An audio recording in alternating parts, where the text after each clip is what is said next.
Dunia menyaksikan salah satu bencana kemanusiaan terbesar abad ini.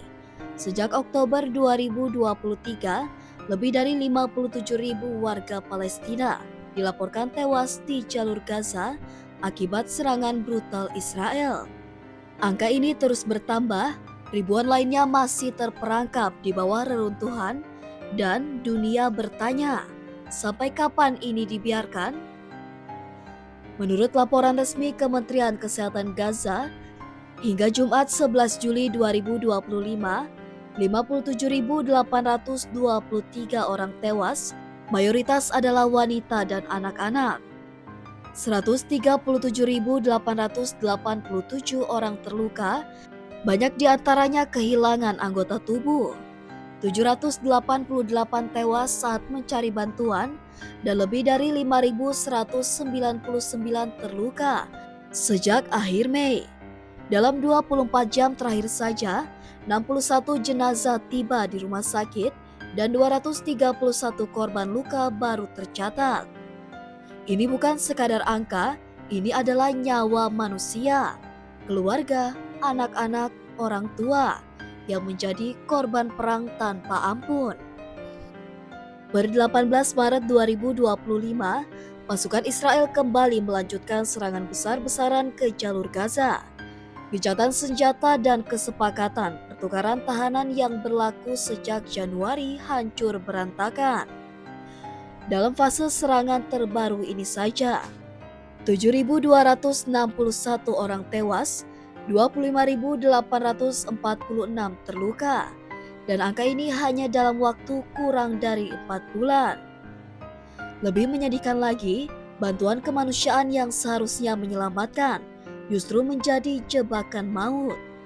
Sejak 27 Mei 2025, 788 warga Palestina tewas saat mengakses bantuan. 5.199 lainnya luka-luka di lokasi distribusi. Serangan terjadi saat mereka mengantri makanan dan obat-obatan. Dunia menyebut ini sebagai pelanggaran terang-terangan terhadap hukum kemanusiaan internasional. Tekanan internasional meningkat.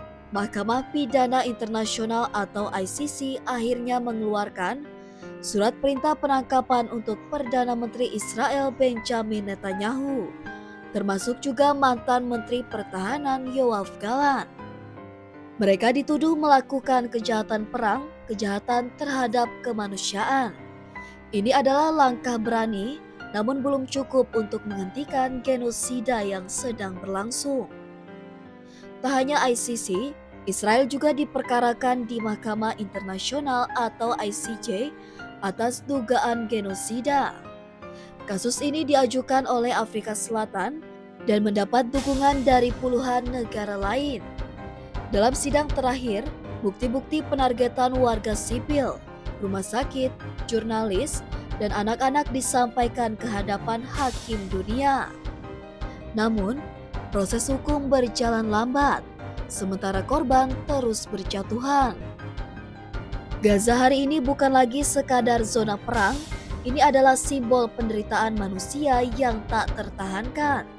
Rumah sakit kolaps, air bersih dan listrik nyaris tak tersedia, sekolah jadi puing, dan anak-anak tumbuh di antara trauma dan bom. Banyak korban masih di bawah reruntuhan, kata Kementerian Kesehatan Gaza. Tapi tak ada alat berat, tak ada bantuan internasional yang cukup, hanya doa dan harapan. Pertanyaan besar menggema, di mana suara negara-negara besar? Apa fungsi Dewan Keamanan PBB jika pembantaian terus terjadi?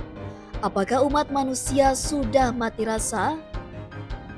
Jika kita diam hari ini, kita akan diadili oleh sejarah esok hari, kata Komisaris Jenderal UNRWA.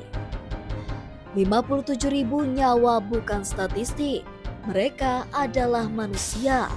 Kita tidak bisa tinggal diam.